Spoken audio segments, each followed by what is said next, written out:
For the first time, the United States has used kamikaze sea drones against Iran. 3 unmanned surface vessels raced toward the Bandar Abbas naval base at high speed and attacked an Iranian submarine and a ship maintenance facility. No crew, no chance of returning. These boats were built for one purpose only: to reach the target and explode. On July 12, 2026, the U.S. Navy did something it had never done before. Sea drones that had spent years being tested in exercises and autonomous missions were sent into a real attack for the first time. But the most interesting part is not even that the United States deployed a new type of weapon. It is just how simple this drone looks. This is not a missile worth millions of dollars, not a stealth aircraft, and not a nuclear submarine. From the outside, the Corsair looks more like a high-speed motorboat just over 23 feet long. But this boat can autonomously travel more than 1,000 nautical miles, reach speeds of over 35 knots, and carry up to 1,000 pounds of payload. And now, 3 of these vessels have managed to attack one of Iran's most important naval bases. So, what exactly is this drone? How does it work? Why did the United States decide to use it for the first time against Iran? And most importantly, what happens if next time it is not 3 of these boats heading toward an enemy coastline, but 30? It all began near the Iranian port of Bandar Abbas. This is one of Iran's most important naval areas, located near the Strait of Hormuz. One of the world's key maritime routes passes through this narrow waterway. The U.S. military described these drones as one-way attack surface drones. The concept is extremely simple. The drone heads out to sea, moves toward a designated target, and is not expected to return. Footage released by the U.S. military shows the final seconds of the attack. Small, high-speed boats move directly toward targets inside the port. One approaches a submarine. The others attack a ship maintenance facility. Seconds later, explosions occur. Experts said the strike was successful and was intended to weaken Iran's ability to attack commercial shipping.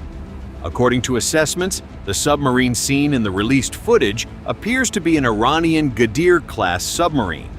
These are small diesel-electric submarines designed primarily for operations in the shallow waters of the Persian Gulf.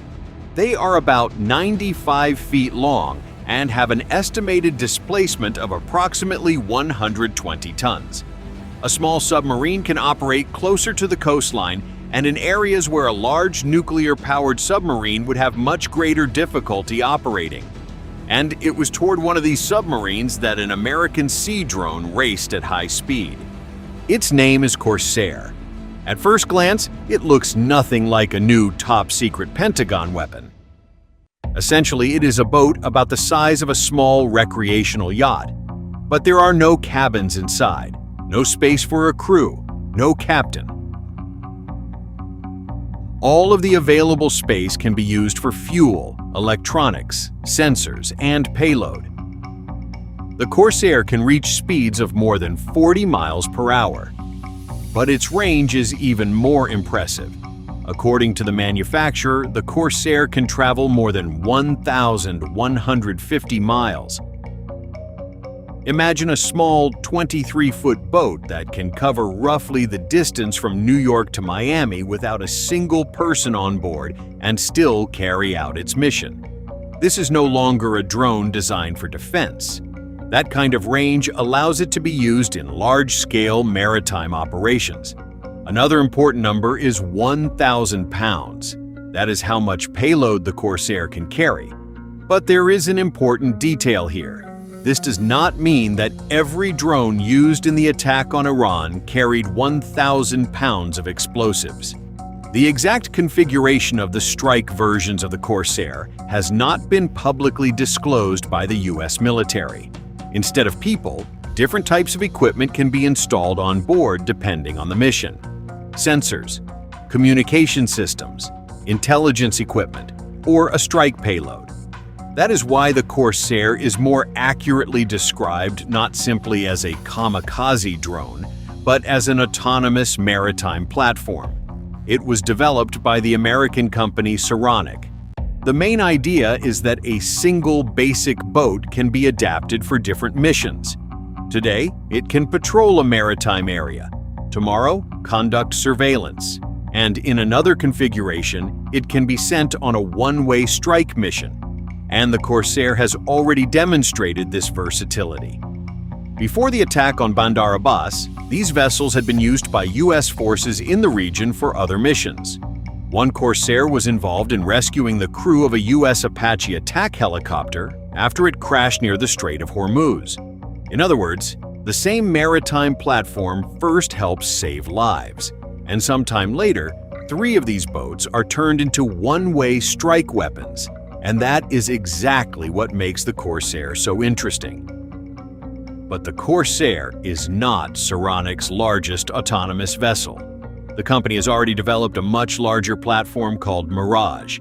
It is nearly 52 feet long. Its range exceeds 2,850 miles.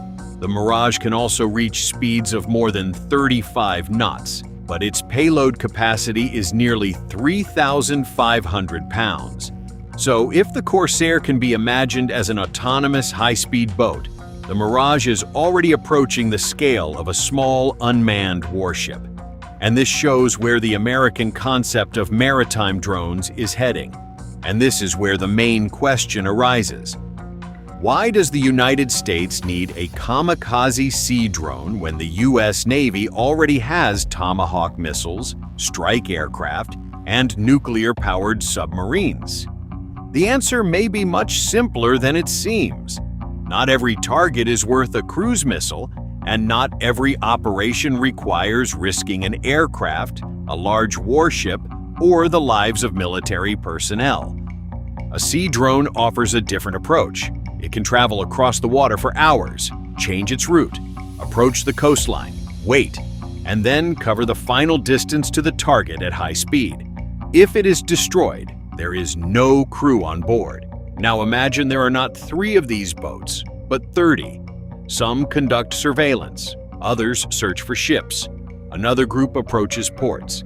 The enemy is forced to respond to every single object, detect it, determine whether it poses a threat, track it, and then expend ammunition to destroy it.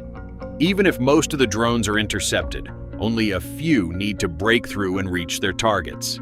Mass deployment could become the main advantage of an autonomous fleet. Perhaps in a few years, this attack will seem like a very small operation. But the history of new weapons often begins with the first real strike. Do you think sea drones can truly change the future of naval warfare? Share your opinion in the comments. If you enjoyed the video, leave a like, subscribe to the channel, and hit the notification bell so you don't miss new videos about the world's most advanced military technology. Thank you for watching, and we'll see you in the next video.